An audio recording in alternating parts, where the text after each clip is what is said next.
தேர்தல் தோல்விகளுக்கு வாக்கு இயந்திரத்தை குறை கூறுவதை காங்கிரஸ் நிறுத்திக் கொள்ள வேண்டும் என அக்கட்சியுடன் கூட்டணியில் இருக்கும் காஷ்மீர் முதலமைச்சர் உமர் அப்துல்லா வலியுறுத்தியுள்ளார். பிடிஐ செய்தி நிறுவனத்திற்கு பேட்டியளித்த உமர் அப்துல்லா, வாக்கு இயந்திரம் மூலம் சுமார் 100 தொகுதிகளில் வெற்றி பெற்றுவிட்டு அதை கொண்டாடியும் விட்டு பிறகு வாக்கு இயந்திரத்தில் முறைகேடு செய்யப்பட்டதாக கூறுவதை ஏற்க முடியாது என தெரிவித்தார். வாக்கு இயந்திரத்தை நம்பாத கட்சிகள் ஏன் தேர்தலில் போட்டியிட வேண்டும் என்றும் அவர் கேள்வி எழுப்பினார். டெல்லியில் கட்டப்பட்டுள்ள புதிய நாடாளுமன்ற கட்டடத்தையும் அப்துல்லா வெகுவாக புகழ்ந்தார். காஷ்மீர் சட்டப்பேரவை தேர்தலில் உமர் அப்துல்லாவின் தேசிய மாநாட்டு கட்சி காங்கிரஸ் கூட்டணி அமோக வெற்றி பெற்று ஆட்சியை கைப்பற்றியது. எனினும் இதில் காங்கிரஸ் 6 தொகுதிகளில் மட்டுமே வென்றிருந்தன.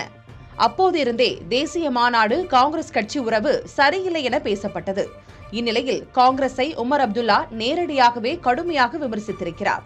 இந்தியா கூட்டணியின் தலைமையை ஏற்க தயார் என மம்தா அண்மையில் கூறியிருந்த நிலையில் அதற்கு சாதகமாக தேசியவாத காங்கிரஸ், உத்தவ், சிவசேனா உள்ளிட்ட கட்சிகள் பேசியிருந்தது குறிப்பிடத்தக்கது.